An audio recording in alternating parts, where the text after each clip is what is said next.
Thanks for watching the Paul Farrington Show. Please remember to like, comment, subscribe, hit the notification bell, all of the above. And make sure you follow us at Paul Farrington Show on Instagram. Thanks for watching.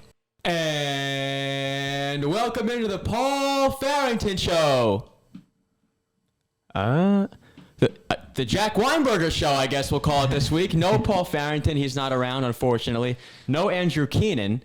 No Robert Ziggy Ziegler, but we do have our amazing producer, Zack Blomquist. Yeah. The show must go on. Action-packed week of the NFL Week 3. I think the best, most fun, exciting week of the NFL to date. This Week 3, several games going down to the wire. We had, Zach, your Dolphins and the Bills. That's what I'm talking about. Bucks, Packers, Yep. Vikings, Lions, a lot of games to the wire. That's what I like to hear. Let's recap. Show must go on. Yes, we don't have our, three heavy hitters, but it's not stopping us. It's all right. a great show. Who needs the Paul Farrington in the Paul Farrington Show anyway? It's the Paul Farrington Show, Jack Weinberger and Zack Blomquist edition. Yeah. And Zach, what better way to start this episode? Oh, I know where you're going with this. To take it down to Miami-Dade County, Miami Gardens, Florida, Hard Rock Stadium, the site where your Miami Dolphins take down the Buffalo Bills 21-19.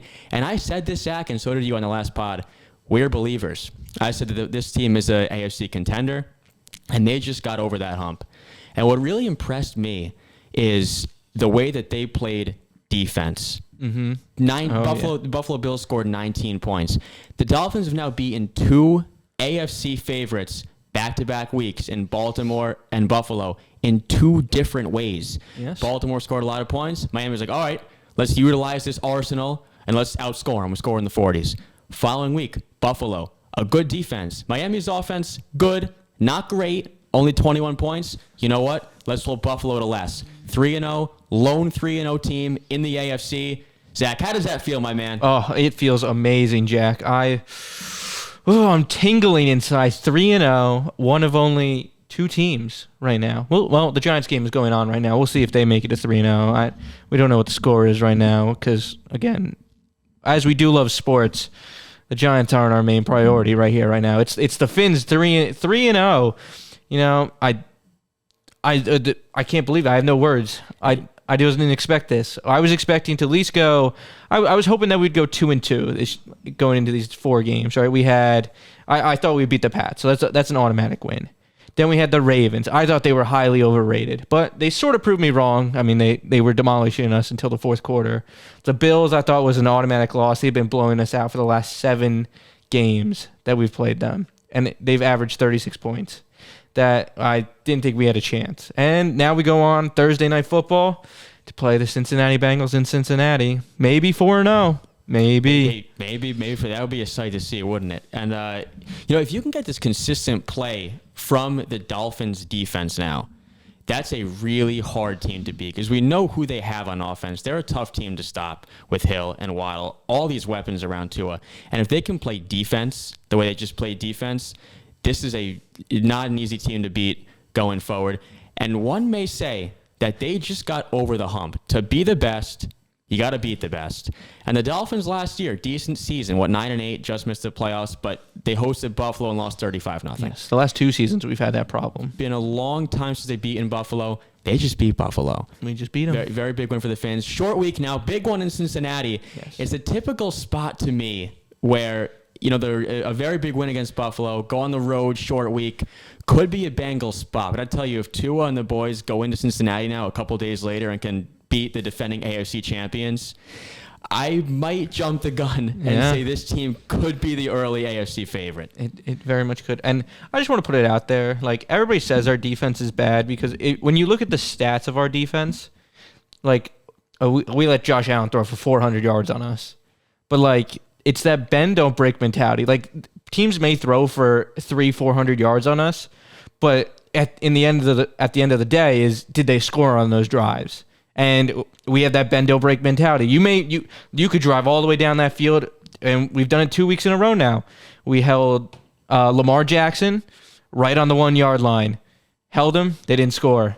Same thing happened in Buffalo. They marched down the field, got to the 1-yard line. They just had 1 yard. That's all they had to go. Stopped them at the 1-yard line. Bend, don't break. There seems to be a a swagger too around this Dolphins team with some of these new faces, new coach. They're having fun playing the game, having fun with each other. There's a swagger in the locker room, and then they're winning games. It's a sight to see. And look what they have. They have the Jets twice, New England again, who's now Mac Jones is hurt. I mean, who knows when he's coming back? The Steelers at home should win. Vikings at home should win. You got the Bears. Not the toughest schedule in the world. Things are looking up for this team down in Miami-Dade County. They are. Any last words on your Dolphins before we transition over here? Look, if we get over the hump of Cincinnati, I could see us starting 6-0. Like it's very possible. No reason not to believe. I will say that in the playoffs, I think home field is crucial. Yes. Because of the weather, as we stated last episode. You go to Baltimore or Buffalo or Kansas City. Yeah. Not easy to play in those frigid temperatures in January. We've seen that from the Dolphins in the past. Well, we see it from the Dolphins now, right?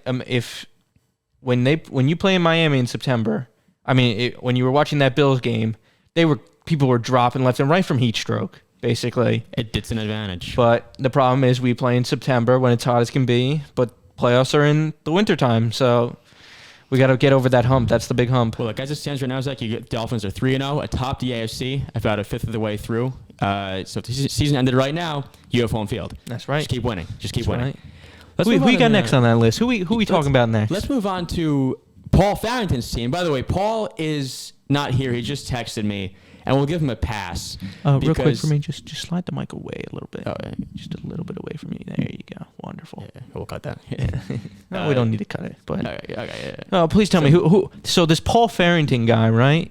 So yeah, Paul, the host of the Paul Farrington show, normally Not Paul here. Farrington, who's not here, just texted me that his Minnesota Vikings and his Notre Dame Fighting Irish both won in the same weekend. So he's probably a few handles deep. I got you with we'll this give him one. a pass. Wait, hold on. That's how we should look at it, right? It's laughable. It's right. laughable. We'll give him a pass, though. You don't see two teams winning in a while on the same weekend. So he's probably a few Tito's handles deep. We'll cut him some slack. He'll be back next week. Yeah. And Andrew, look, after that Jets performance, that's all right. Just like technical issues, but we'll hold the fort down here. Let's move on to Paul's Minnesota Vikings. They do get the win, 28-24. 2-1, tied for first in the NFC North with Green Bay and Chicago. And look, I'm not taking anything away. At the end of the day, you want to win football games. And they do. They won the game. They came back from down 10 points, scored 14 in the fourth, won the game. I was expecting Minnesota, after being destroyed, the way they were destroyed on national TV in front of the world by Philadelphia, to come home and play better football, to get Justin Jefferson more involved. He only had 3 catches for 14 yards. Like, he didn't do much. Okudah was all over him. The Vikings didn't look like a good football team to me. And Detroit's a decent squad, right? They have a good offense. Goff's playing decent, good weapons, can move the ball up the field better than most. So I'm not saying it's like a bad win. Like, it's a good win. You won the game, divisional opponent. Like, you're 2-1. But they didn't really look good to me. What are your thoughts on the 2-1? Probably should be 1-2 Minnesota Vikings. I'm gonna be honest with you. Dan Campbell, love him, great coach. He was our intern for the Dolphins a little bit ago, but I think he got I think he had that game won against the Vikings this weekend, but he got very overzealous on those fourth downs, going on it for it on 4th and 4, trying to get the first downs. He was looking for that win, that nice decisive win, when he should have played a little more passive. I do think the Lions win that game if they were playing more passive instead of trying to go for it, because the Vikings just look terrible. Terrible. Like, if you take week 1 and compare them to now, like, that is a big drop off. It's not. Justin Jefferson was nowhere close to the amount of yards he has in 2 weeks. He's nowhere near close as he had in week 1. That's a problem. And it certainly is. And you want to see him start to put on more of those week 1 performances going forward here for Minnesota. They would need him to. And you can respect Dan Campbell on the road, someone who always has emphasized we have to close games out. We got to close. And again, they didn't. But you can respect him playing to win on the road, but sometimes it can bite you in the butt. Yeah. And that's what happened. I just thought it was poor coaching a little bit right there. You were up, right? I think they were up, right? 21-24 at the time? 24-4. 24-21, yes. Yeah. Yes. They were up at the time, and, punt the ball away. Their defense is playing phenomenal, right? Like maybe not phenomenal. They're putting up their teams are putting a lot of points up against them, but like they got heart. So I think their heart would have beaten the Vikings' heart at that time. Well, we all know Kirk Cousins in the afternoon tends to make big plays. Vikings win that game, but don't cover. They go to 2-1, tie with Green Bay and Chicago. And let's stay in the NFC. Ooh, where are we going to? Well, let me know. Let's go not far from where we are, about an hour and a half over the border to Philadelphia, Pennsylvania. Philly. I got to tell you, let me put it out there. I thought Philly was very overrated, and I might have to change my mind. I am totally in agreement with you because I thought the same thing. And this was a typical spot to me where, you just pounded the Vikings on your home field. Mm-hmm. A bit of a trap, like hangover type spot for Philly on the road against your old quarterback, against the Commanders. Kind of a trap. You're laying 6 points. And boy, was I wrong. I liked the Commanders to cover the 6.5 in this game, and Philadelphia, I've never been against that team again. Jalen Hurts looks like an MVP candidate. He has weapons galore. Those Alabama kids really coming out. It's these SEC guys, man. His number 2 receiver, 170 yards. He's got A.J. Brown. Dallas Goedert caught a touchdown. They're playing good defense. They're running the ball well. 3-0 now. And Jalen Hurts, what he has done, let me read this stat. Ranks first in 10-plus in plays 10-plus yards. First in plays 20-plus yards. He's second in passing yards. This Philadelphia team, the one knock on them, phenomenal team. The one knock on them, though, is their ability to score in the second half. Again, shut out in the second half. Second week in a row, Minnesota and now Washington. But to argue that, to counter that, you can say they had the big leads, foot off the gas. Mm-hmm. But what's your overall take on the NFC East leading 3-0 Philadelphia Eagles? Honestly, I'm more surprised than anything. I honestly didn't think they'd be 3-0 and look as dominant as they have. I mean, if you look at them through, I will say it's not like that they're not playing. Or first 3 games are incredible competition, right? Who they play first? They played the Lions, Detroit, Minnesota. Who play Minnesota well, and then they play Minnesota, and we all know Kirk Cousins in prime time. Yeah, it's ugly. It's ugly in prime time. And now they played the Redskins. So, I still think it's incredible. They're destroying teams. Like they're destroying teams they should be destroying, which is always a good sign for a team, right? I'm more excited to see when they have to go face somebody. I don't know their schedule, but let's say they have to go face a team like the Bills, like the Chiefs, one of the NFC favorites, right? One of the big kahunas in there. Right. So that's what I'm more looking towards. But great run game. They 2 wide receivers that are just animals right now. Jalen Hurts could throw it up in the air, middle of the field. One of his guys will be there. It honestly kind of is giving the feeling of that Kansas City offense. Yeah, with the Tyreek Hill. I totally agree. I would like to see them keep up the production a bit in the second half of games, facing those more of the cream of the crop teams in the NFC. And speaking of the Eagles' upcoming schedule, next week who they play? They play host to the Jacksonville Jaguars. Ooh, a team that I really do want to bring up. Where's Ziggy? This board over here, I had the Chargers -7. Where's Ziggy when we need him? Bet. Where's Ziggy? Ziggy's a big Jags guy. I'm pretty sure Ziggy texted Paul yesterday that if the Jaguars won yesterday, he won his survival pool. So if that's true, congrats. Shout out to Ziggy. Shout out to Ziggy. He was a big Jags guy. He liked the Jags in this spot, plus a 7 and outright. Honestly, he should just leave the Vikings and be a Jags fan. He seems to love the Jags more than he likes the Vikings. I think he's totally entitled to. What I saw from the Jags, and I know Justin Herbert was banged up, but look, still, to go win by 28 points against a team that a lot of people think could be a top 3 or 4 team in the AFC in the Chargers. Trevor Lawrence, these last couple weeks, especially last week, has now looked like the quarterback that he was drafted to be. Oh yeah, he looks like what he was back at Clemson. James Robinson, there was some speculation about his torn Achilles coming off that. There's no setback from that. 17 carries, 100 yards, and a touchdown. And this Jags team, was 0-5 in the last 5 games at the Chargers. Lawrence was 0-9 on the road entering Sunday, just like Peyton Manning. I saw the stat.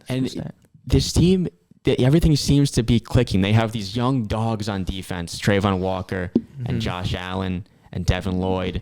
They're hungry. They have Doug Peterson now calling the show, running on the plays. Everything's clicking. There's a swag factor in Duval. So you're telling me there's no more distractions in Jacksonville? You could also put it like that. Yes, like last year. Jesus. Oh, so to finish that stat that you had with Peyton Manning, right? Started 0-9. Do you know after they started 0-9, their first win was to the Chargers against San Diego Chargers? I saw that. Yep. History repeats itself. History a little bit does. What are the odds of that? Right? That's really incredible. I'd say it's a plus 5,000 on that. Yeah, that's pretty cool. But the Jags, definitely a dark horse team. And look, this is a division. Dare I say they can win this AFC South? It very much is. The Titans aren't looking good. The Indianapolis Colts look. I think they got a little lucky. There seemed to be a little commotion on in Kansas City between Eric Bieniemy and Patrick Mahomes. Yeah. Chiefs also missed that field goal to go up by 7, little chip shot there. Yeah. Look, every dog gets its bone nowadays. You know what I mean? It's any given Sunday too, right? Like the Colts probably felt like they were desperate for a win. They were 0-1-1. They were getting blown out by Houston, came back to tie, blown out by Jacksonville. Like now your first game at home against the Chiefs, desperation feel for Matt Ryan and the gang.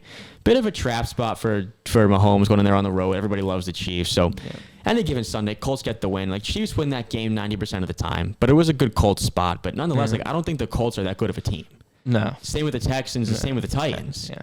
They squeaked by the Raiders, who are now 0-3. Bad news there in Las Vegas. The Raiders. Another disappointment, huh? That's. Are we talking about them in this one? Hey, if you mind. I just want to put a quick segment on to them. It should, like, how can you be this bad with this team that you have? Like, it's incredible how bad they are. Like, I couldn't, like, the Raiders are good. Like, I like the team, everything. Like, I don't like to hate on them that much, but like, you had nobody last year. Hunter Renfrow was your number one, and now you have Devontae Adams as your number one. And you're telling me you're losing more games now than you did last year? Maybe they're betting against themselves. Maybe. Well, it is the lone defense for the Raiders, and I do agree they should not be. They're not an 0-3 team. I think that's outrageous. There's way too much talent. It's still early in the year. You go back to week 1. That game against the Chargers, back and forth, flip a coin, anybody could win that game. Like it's 2-point conversion, chance to cut it to 3. The Cardinals was just a freaking collapse. They had that game in the bag. Now Tennessee, close game, you lose by 2.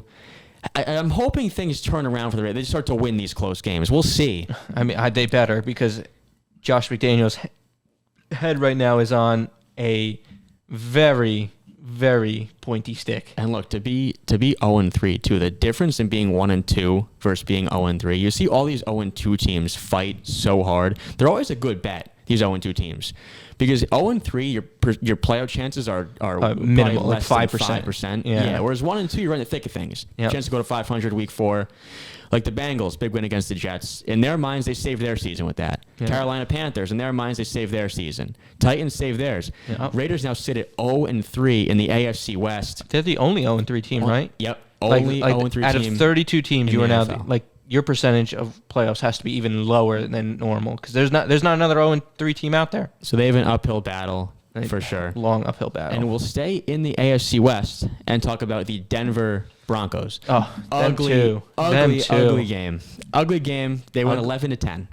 And I'm not a great NFL bettor, Zach, and I'll be the first to admit I've admitted it before. I thought the Niners were going to win this game, so I took the Broncos plus 102 on the money line. I faded myself with this game. Yeah, that's a good fade. And the Broncos, they pulled it out. But look, defense continues to play well. Defense is playing fine. It looks good. There is some concern with the man they paid $250 million to and this Broncos offense. Now, granted, like the Niners defense is top notch, one of the best in the NFL. But like through there's these 3 weeks of the year, Russell Wilson and this Broncos offense and Nathaniel Hackett, they haven't been. Have they put up 20 points yet? Have they put up 20 points? They've scored 3 touchdowns total in 12 quarters of football. That is unacceptable for Russell Wilson. Like he's making poor decisions. There's been miscommunication. Yep. He's turning the ball over. Like he just looks out of sorts to me. I think it's the coach. I think the coach is a bit. I think he's got a handcuff, got one arm. Russell Wilson's one arm's back here, and his other one's trying to throw the ball because the coach has no idea what he's doing. Do you think that it could be just like an adjustment period, getting used to a new team? Like, will he break out of this? Well, let's think about who's gone to new teams that quarterback wise this year. Who were the new quarterbacks in different places? Like, I guess you could say that Matt Ryan, Indianapolis, adjustment period, but it's Russell Wilson. Like, that's a good point you bring up about the handcuff, because what I know, Russell Wilson, and I will give him credit for this, and this is why you paid him what you did. You're down 10-5 in the final minutes, and you lead your team down the field to win the game, and they're 2-1. They've won 2 games. They've only lost 1. On a game where, take a field goal with McManus, it could be 3-0. Right. You lead them down, you win the game, and that's why you're paid the big bucks. When Russell Wilson does what he does, if you let Russ cook, when he does what he wants to do, when he's scrambling out of the pocket, that opens up other things. Like, he marches right down the field. I feel like he's a bit cuffed in terms of like wanting to make him someone he's not, and that's just a strict guy who stands in the pocket and looks for Sutton and Judy and not really move around. And I understand you don't want to get him hurt. You paid him all this money and he's getting older. But when you're getting Russell Wilson, you know how he's going to win. You know what he has to do to win. He's elusive. And you're right, that's using his legs. And that's what the league has become with these Lamar Jackson types. You need that. You really do. And that's what Russ brings to the table. And if you just drop him back and throw these stupid little screens behind the line where Williams or Gordon gets blown up, then you're in a 2nd and 12 and you force Russ to stay in the pocket. That's not going to work. We saw the one drive where he was scrambling and making plays with his legs and opening things up for other guys and other play calls. They won the game. They scored. I let him do what he wants to do, what he's good at doing. Yeah, I just can't understand. Russell Wilson goes to a better team in most people's eyes from Seattle, who had a terrible offensive line, who... Look, the wide receivers were good, but I think you get an upgrade at Sutton and Judy over Lockett and DK. I would agree. Lockett a little older. DK, it may be better than those two, but just because he's ginormous and can run a stupid fast, 40 time at his size. But Judy, great at Alabama, has been great in the NFL. Sutton, just as good. And you're going to tell me now that you can't score more than 1 touchdown a game with those 2 players. And I'm going to put it out there, like, you got 2 incredible backs. Like, 2 good running backs. You got Javonte and you got Gordon. And you're going to tell me, I don't know if any of them have they broken a long run. I don't like a lot of the Broncos play calling. To me is very suspect. They put their running backs in tough situations. Well, they'll run them out for a screen, and then they'll catch it and get blown up behind the line. I've seen way too much of that. Yeah, why? Why have you seen that way too much? Because I've been watching Javonte Williams. He's a fantasy owner. Yeah, I thought you were going to talk about the Steelers and watching that same thing. Look, I don't want to touch on them. They're playing they're playing an elimination game next week against the Jets. Yeah, the loser of that game is out, and the winner of that game 2-2. Yeah, you never know. Yeah. But the loser of that game is out. Hope to win that game in Heinz Field, but what the Broncos are doing very similar to what Pittsburgh does. Yeah, I totally agree. Except the Broncos have Russ. Yeah, I can't. I have no words for how bad the Broncos are. Like, they shouldn't be this. Like, it's on paper they shouldn't be this bad, and understandable that's on paper. But they scored probably more with Drew Lock than Russell Wilson. You're gonna tell me Drew Lock is better than Russell Wilson? Maybe he is. Look, maybe he is. Then Seattle should be playing him over Geno Smith because it's early. They're 2-1. We'll see how they can. They shouldn't even be 2-1. No, they probably shouldn't. They probably should be 1-2. Yeah, they're lucky. Maybe even 0-3. Maybe the Texans barely. But hopefully they can turn things around in a competitive AFC West. We'll see. One final thing I want to bring up here is their opponent, the 49ers. Mm-hmm. And the 49ers, the discussion around them for so long with Jimmy G at quarterback. Now forget Trey Lance. Unfortunately he's hurt. Yeah. But around Jimmy G, it's been the 49ers play good defense. We know that. Mm-hmm. Probably the best in football. At least top 3. And that's what got them to the Super Bowl. And your offense doesn't have to be earth-shattering and look super flashy and be super great. Your offense has to just be okay, and Jimmy G can't screw up. Right. But the problem was Sunday night. He screwed up. Safety. Interception.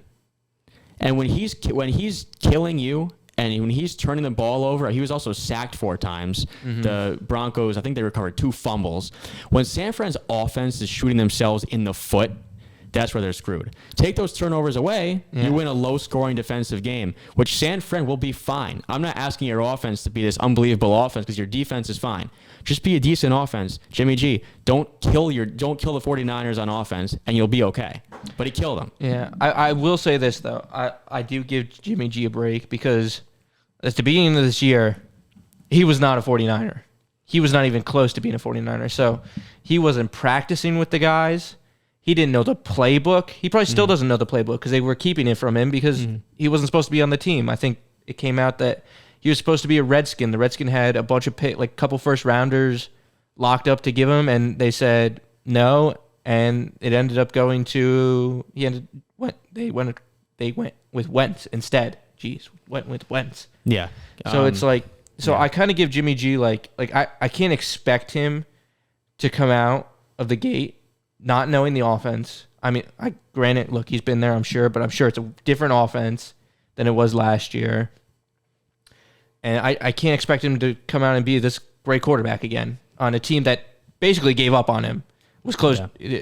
Didn't let anybody practice with him. Right. Didn't do anything. I don't know. How do you expect somebody to thrive? So we know his status remained in limbo throughout that whole training camp process. Right? He didn't practice during training camp at all. And the Niners offense lacked consistency, which we expected. But there was way too many guys on this team on both sides of the ball to be sluggish. So I'm not worried about them going forward. I think they will be an NFC contender. Tough game to play in Denver, Mile High at night. And a game they should have won, but nonetheless came up short. Yeah. There's a lot of teams out there that are just coming up short now. Yeah. That should be very good. And it's so weird to me to see all these new teams at the top. In reality, I was talking with our host, the Paul Farrington. The Paul Farrington. Hey, fins up. But we were talking earlier today. There's a lot of new teams on the top. All these Hall of Fame quarterbacks are now retiring. You got these young bucks coming in, taking over. If you think about it, the Bills, look at them. Maybe how long are they at Allen? Even Allen's first couple of years, they were horrible. Yeah. Horrible. And now look at them. They're the best team in the NFL. Are they? Are they? Look, there's as a Dolphins fan, and I will always say the Dolphins are the best, but the Bills, when fully healthy, they're a war machine. Yeah, they are a war machine. It's definitely cool to see for sure. I want to close. We'll wrap this up, Zach. I'll ask you any last words after we'll recap our plays from this past week. Another tough week for the gang. I don't know if we have a camera on it today, but I'll read it aloud. Yeah. And I do want to clarify one thing. And I was debating if I should do this or not. But I was on the phone with Paul earlier, and he's like, "Yeah, clarify it." So I won. I had my cap of the week. Our cut said Texas A&M -2.5. And so we can chalk it up as a loss for the show because they didn't cover. They won by 2. Missed an extra point. Heartbreaking. But I also did say after the cut, if you don't want to lay 2.5, I love the money line at -126, which is the bet that I was on. I won over $200 off Texas A&M's money line. So I hope everybody saw that line and decided, you know what, the money line is a better play here at 16 cents more expensive. And hopped on that. But 2.5 didn't cover, unfortunately. You got that. In the full show, though, you did say money line. Because, yes. A big fan of us, my Uncle Mike, is always looking to trail you.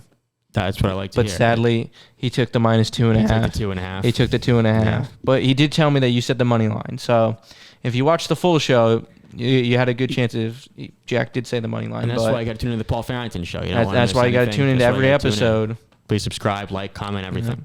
Yeah. So anyway, I lost with A&M -2.5. I was not allowed to take the money line. I was denied by Paul and Andrew.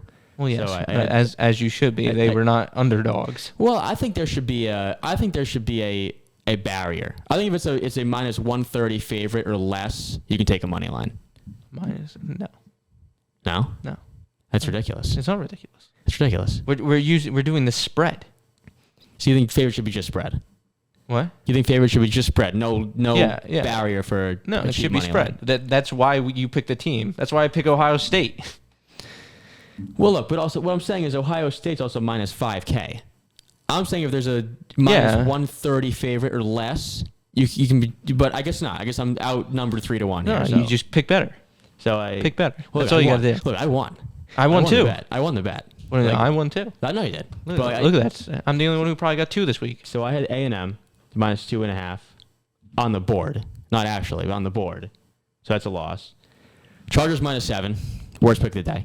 I'm a full-on believer in the Jaguars now. They stunned me. Duval Street. Duval. So that lost. The Vikings lines over 52.5, lost with the hook, landed on 52. But I did win the fantasy player, so that's 1 point. Cortland Sutton had a game on Sunday Night Football. You were just getting lucky with those fantasy players, huh? Back-to-back weeks? I know how to pick fantasy players. Yeah, I guess That's why I beat you this past week. What? In what? In fantasy. How many points you have? 68. He had 65. Yeah. I know how to play defense. I know how to play defense, Zach. Yeah. My defense was playing great, too. You did play good defense. Yeah, it was an under game, Yeah. for sure. Under bettors cashed. Yeah. We'll go over to Andrew. He had the Jets plus 6, bet with his heart. 0-1. He had the Bills, Dolphins over 52.5, defensive slugfest, 0-2. He had JMU plus 7.5 against App State. Great pick. Won outright. That's 1 point. Garrett Wilson. Obviously, Cortland Sutton won. That's 1 point for Andrew. 1 point for Andrew, 1 point for me. We go over to Paul, who laid a goose egg with USC minus 5.5. The biggest public bet I think I've ever seen. The biggest square bet I think I've ever seen in my life, USC minus 5.5. On the road at night at Oregon State. Oregon State covers, loses by 3. So that's a loss. Wait. They weren't even home, USC? They're just on the road. So he went against the... He went against the system and it got burned. Why does he do this? Look, I didn't do it. You didn't do it. Maybe hopefully he learns. You all have to learn somehow. Home dogs cooked this week, Zach, in college football. Cooked big time. They were probably like 5-1 home underdogs this week. Very profitable day. So Paul 0-2 with the Rams Cardinals over 48.5. That went under 20-12 final. Chiefs minus 5.5. Man, public Paul out here. Yeah, man. They public lose Paul. Outright.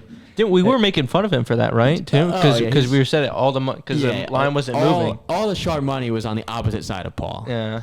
So and Michael Thomas, fantasy player. Paul laid a goose egg there. So I have 1 point. Andrew, The 1 goose. point. The goose. We have a goose sound effect. Or probably not. Right? No, we don't. So we'll go like this. The goose. Hey.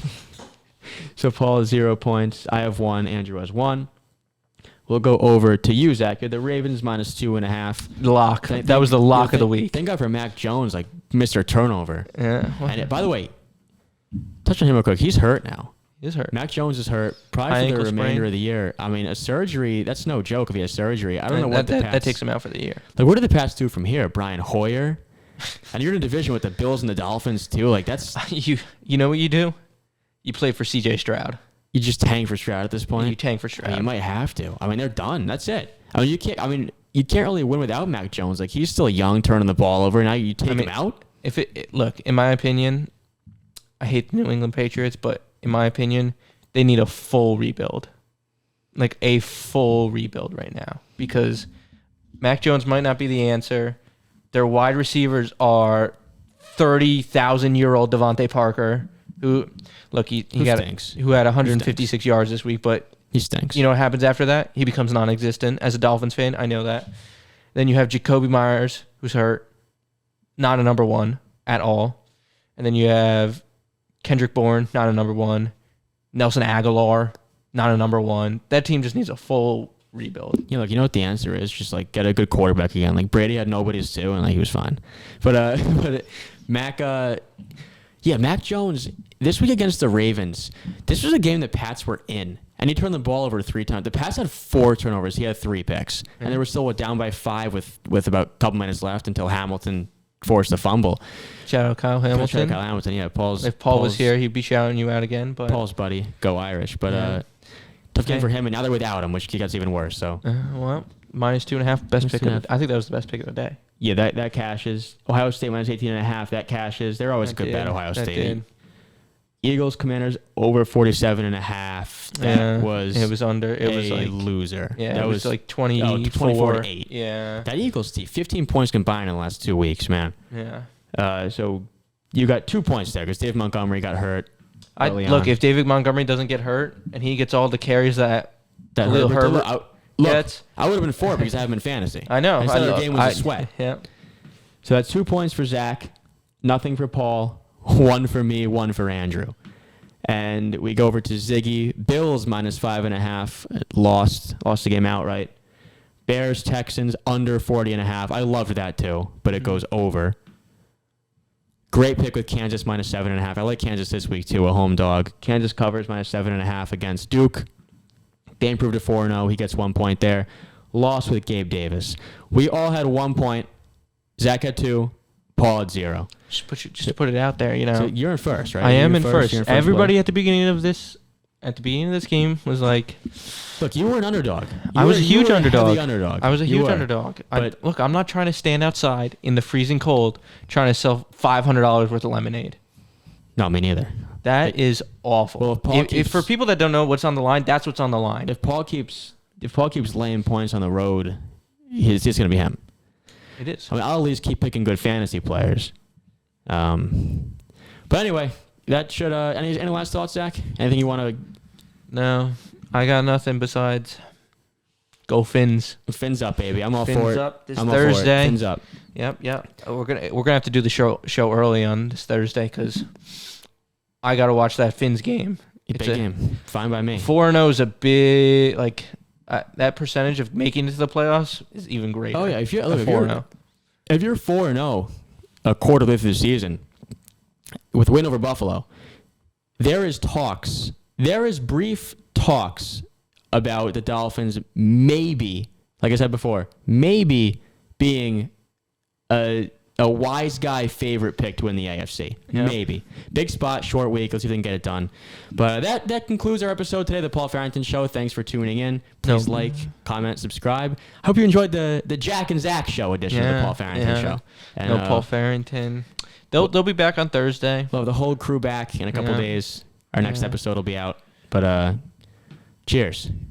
Have a good day.